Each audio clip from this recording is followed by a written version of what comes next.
What's going on, ladies and gents? Billy Donnelly here at This Is Infamous, and today, via the wonders of digital video, I take my horror psychologically as I review Trey Edward Shults' It Comes at Night. So what is it?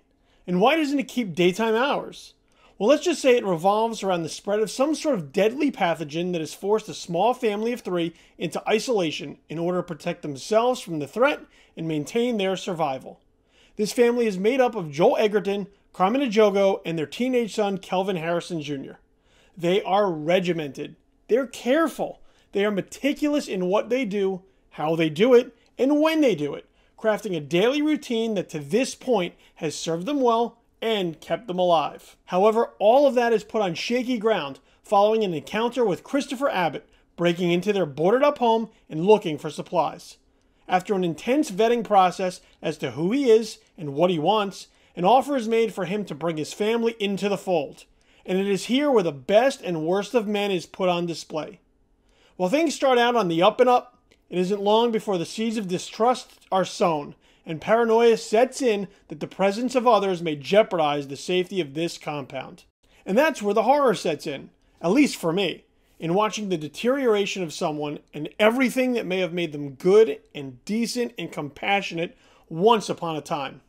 All in the name of self-protection. Now I get it.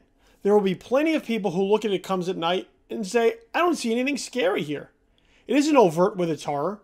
It does contain a jump scare here and there, but I found those mostly distracting for how out of place they were.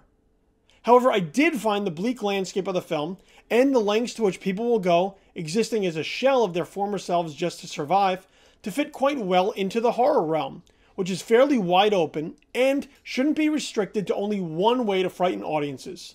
It Comes at Night is a fascinating character study, and Edgerton does some fine work with this very dark material. But where It Comes at Night does fall short at times is due to its lack of substance. It often feels like a short film that has been stretched to a feature-length film. And as a result, there are points where the film does not have enough to sustain the story it is trying to tell. Not all of the characters in the house feel meaningful, and I would have liked to explore some of them more in order to robustly fill out the film better, rather than Shults really pushing the premise of the film to its breaking point.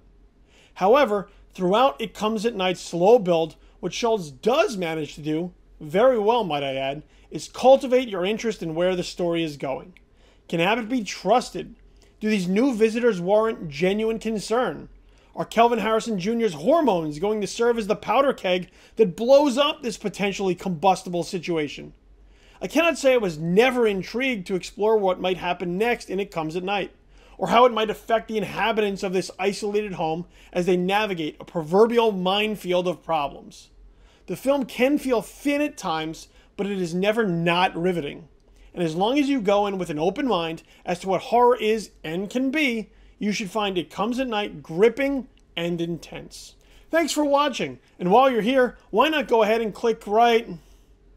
Oh, there it is. So you can subscribe to our channel. And feel free to check out all the past reviews and interviews you may have missed here at This Is Infamous. And if you want to like this video down below, or leave a comment, might as well do that too while you're hanging around. Until next time, I'm Billy Donnelly for This Is Infamous.